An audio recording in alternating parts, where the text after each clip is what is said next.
నమస్తే, welcome to Akasa Ramanna. BRS అంచనాలకు తగ్గట్లు జనం రాలేదంటున్నారు. వాళ్ళు అనుకుంత స్థాయిలో పొలిటికల్ మైలేజ్ దక్కలేదంటున్నారు. గులాబీ దళపతి కేసీఆర్ స్పీచ్ ముగిసేదాకా చాలా మంది జనం అక్కడ లేనేలేరని చెబుతున్నారు. కొండంత రాగం తీసి అదేదో పాట పాడినట్లు పాత చింతకాయ పచ్చడి లెక్క కేసీఆర్ ప్రసంగం సాగిందనే మాటలు రాష్ట్ర రాజకీయ వర్గాల్లో వినిపిస్తున్నాయి. 25 ఏళ్ల పార్టీ పండుగకు గుర్తుగా వరంగల్లో నిర్వహించిన రజతోత్సవ సభ మాత్రమే కనిపించింది తప్ప కేసీఆర్ సభ రాజకీయంగా ఎలాంటి ఇంపాక్ట్ చూపలేదనే మాటలు వినిపిస్తున్నాయి. బీఆర్ఎస్ నేతల ఉత్సాహం తప్ప పార్టీకి ఎలాంటి ఊపు రాలేదనే చర్చ జోరుగా సాగుతోంది. వరంగల్ సభతో కేసీఆర్ సాధించింది, బీఆర్ఎస్కు ఒరిగిందేది లేదనే మాటలు ఎందుకొస్తున్నాయి? కేసీఆర్ ప్రసంగంలో పసలేదంటోంది కాంగ్రెస్. బీఆర్ఎస్ని నమ్మే పరిస్థితుల్లో జనం లేరంటోంది బీజేపీ. వరంగల్లో బీఆర్ఎస్ రజతోత్సవ సభలో కేసీఆర్ ప్రసంగాన్ని చూశాక రాష్ట్ర రాజకీయ వర్గాల్లో ఇలాంటి మాటలే వినిపిస్తున్నాయట. ఓరుగల్లు సభ బీఆర్ఎస్ కు ఊపు తెచ్చే ప్రయత్నంగానే విజయవంతమైంది తప్ప పార్టీని, క్యాడర్ని రాజకీయంగా యాక్షన్ మోడ్లోకి తెచ్చే విషయంలో సక్సెస్ కాలేకపోయిందనే చర్చ జోరుగా సాగుతోంది. కేసీఆర్ ప్రసంగం ప్రస్తుత కాంగ్రెస్ ప్రభుత్వంపై విమర్శలు, గత బీఆర్ఎస్ పాలనలో విజయాలను హైలైట్ చేయడం కోసమే అన్నట్లుగా సాగింది తప్ప బీఆర్ఎస్ నేతలు, కార్యకర్తలకు ఎలాంటి దిశానిర్దేశం చేసినట్లుగా అనిపించలేదని అభిప్రాయాలు వ్యక్తమవుతున్నాయి. చాలా రోజుల తరువాత ఫామ్ హౌస్ నుంచి అడుగు బయటపెట్టిన కేసీఆర్ వరంగల్ సభలో ఏం మాట్లాడతారు, పార్టీ శ్రేణులకు ఎలాంటి దిశానిర్దేశం చేస్తారు, కేసీఆర్ ఏం మాట్లాడతారు అని ఎంతో ఊహించుకుంటే ఉసూరుమనిపించారనే టాక్ వినిపిస్తోంది. సభ ముందు బీఆర్ఎస్ క్రియేట్ చేసిన హైప్ కి వరంగల్ సభలో కేసీఆర్ స్పీచ్ కి అస్సలు సంబంధం లేదంటున్నారు. వాస్తవానికి అసెంబ్లీ ఎన్నికలు, ఆ తర్వాత 6 నెలలకొచ్చిన పార్లమెంట్ ఎన్నికల తర్వాత బీఆర్ఎస్ నిరాశలో కూరుకుపోయింది. అసెంబ్లీ ఎన్నికల్లో అధికారం కోల్పోవటం, పార్లమెంట్ ఎన్నికల్లో 0 సీట్లకే పరిమితమవటం పార్టీని బాగా దెబ్బకొట్టింది. ఈ పరిస్థితుల్లో వరంగల్లో బీఆర్ఎస్ రజతోత్సవ సభలో పార్టీ కార్యకర్తల్లో మళ్లీ జోష్ నింపేందుకు ప్రయత్నించారు కేసీఆర్. ఈ సభతో బీఆర్ఎస్ రాష్ట్రంలో బలమైన రాజకీయ శక్తిగా ఉందనే సంకేతమిచ్చేందుకు గట్టిగానే ప్రయత్నించారు. కానీ అది నెరవేరలేదనే చర్చ రాజకీయ వర్గాల్లో సాగుతోందట. 10 లక్షల మందికి పైగా జనం వస్తారని ఆ పార్టీ నేతలు చెప్పిన మాటలకు, బీఆర్ఎస్ చేసిన ప్రచారానికి, వరంగల్ సభకొచ్చిన జనానికి అస్సలు పొంతనే లేదంటున్నాయి ప్రత్యర్థి పార్టీలు. ఇదంతా పక్కన పెడితే ఇక ముందు కేసీఆర్ కార్యాచరణ ఎలా ఉండబోతోంది? ఇకపై దూకుడుగా వ్యవహరిస్తారా? అసెంబ్లీకొచ్చి అడగాల్సినవి అడిగి కడిగి పారేస్తారా? కార్యకర్తలను ఎలా యాక్టివ్ మోడ్లోకి తీసుకొస్తారు?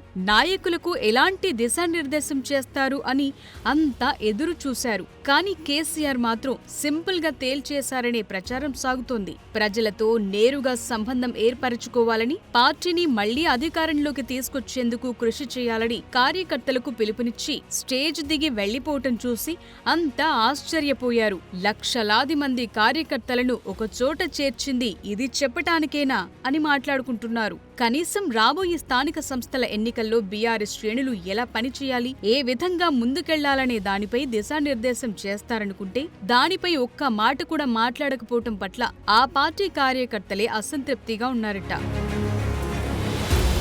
కేసీఆర్ ప్రసంగం కూడా పసలేకుండా సాగిందనే మాటలు వినిపిస్తున్నాయి. వరంగల్ సభను తెలంగాణ ఉద్యమంతో ముడిపెట్టి పాత ముచ్చట్లే మళ్లీ చెప్పి చంద్రబాబుపై కొన్ని విమర్శలు విసిరి బీజేపీని గట్టిగా మందలిస్తే ఏమవుతుందోనని ఫీలై అధికార కాంగ్రెస్ పార్టీపై కాస్త ఘాటు విమర్శలు చేసి తమ హయాంలో చేసిన పనులనే పదే పదే హైలైట్ చేసి వెళ్లిపోయారనే వాదన రాష్ట్ర రాజకీయ వర్గాల్లో బలంగా వినిపిస్తోంది. అంతే తప్ప ప్రజల్లో మళ్లీ బీఆర్ఎస్ పై నమ్మకం కలిగించేలా ఎలాంటి ప్రయత్నాలు చేయలేదనే అభిప్రాయాలు వ్యక్తమవుతున్నాయి. తమ విమర్శలతో తెలంగాణ ప్రజల్లో అధికార కాంగ్రెస్ పై అసంతృప్తిని రేకెత్తించేందుకు మాత్రమే కేసీఆర్ ప్రయత్నించారనేది కొందరు రాజకీయ విశ్లేషకుల మాట.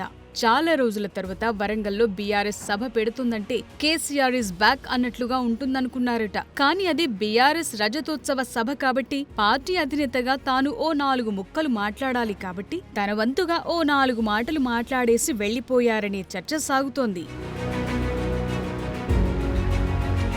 లోక్సభ ఎన్నికల్లో బీఆర్ఎస్ ఒక్క సీట్ కూడా గెలవకపోవటం, అనేక మంది నాయకులు కాంగ్రెస్ బీజేపీలో చేరటంతో బీఆర్ఎస్ బలహీనమైందని ప్రత్యర్థి పార్టీలు ప్రచారం చేశాయి. ఈ అభిప్రాయాన్ని జనంలో నుంచి తీసేందుకు, ప్రత్యర్థుల ప్రచారాన్ని తిప్పికొట్టేందుకు బీఆర్ఎస్ రాజకీయంగా ఇంకా చురుగ్గానే ఉందని చాటే ప్రయత్నం చేశారు కేసీఆర్. కానీ కాంగ్రెస్ బీజేపీ నేతలు మాత్రం కేసీఆర్ వ్యాఖ్యలకు దీటుగా కౌంటర్లిస్తుండటంతో రాజకీయ వర్గాల్లో మరో కొత్త చర్చ మొదలైంది. ఓటమి తరువాత కేసీఆర్ రాజకీయంగా బలహీనపడ్డారని, బీఆర్ఎస్ కోలుకోవటం కష్టమేనని చెప్పటం కూడా చర్చకు దారితీస్తోంది. తమ రాజకీయ ఉనికిని పునరుద్ధరించేందుకు కేసీఆర్ చేసిన చివరి ప్రయత్నమే వరంగల్ సభ అని చర్చించుకుంటున్నారు. రాజకీయంగా బీఆర్ఎస్ మళ్లీ బలపడేందుకు ఇదొక అడుగుగా చూస్తున్నారు. కానీ ఇప్పటికే కేసీఆర్ కుటుంబంపై ఉన్న రాజకీయ ఆరోపణలు, ఎమ్మెల్సీ కవిత అరెస్టు లాంటి వివాదాలు ఇప్పటికీ పార్టీ ఇమేజ్పై ప్రభావం చూపుతున్నాయట. వరంగల్ సభను బీఆర్ఎస్ రాజకీయ పునరాగమనానికి ఓ ప్రారంభంగా చెప్తున్నప్పటికీ కాంగ్రెస్ బీజేపీ లాంటి ప్రత్యర్థి పార్టీల నుంచి వచ్చే ఒడిదుడుకులు, పార్టీలో అంతర్గత సమస్యలు బీఆర్ఎస్ కు సవాళ్లుగా మారుతాయనే చర్చ సాగుతోంది. వీటన్నింటినీ దాటుకుని బీఆర్ఎస్ మళ్లీ రాజకీయ శక్తిగా అవతరిస్తుందా లేదా అన్నదే రాష్ట్ర రాజకీయ వర్గాల్లో ఆసక్తి రేపుతోన్న అంశంగా మారింది.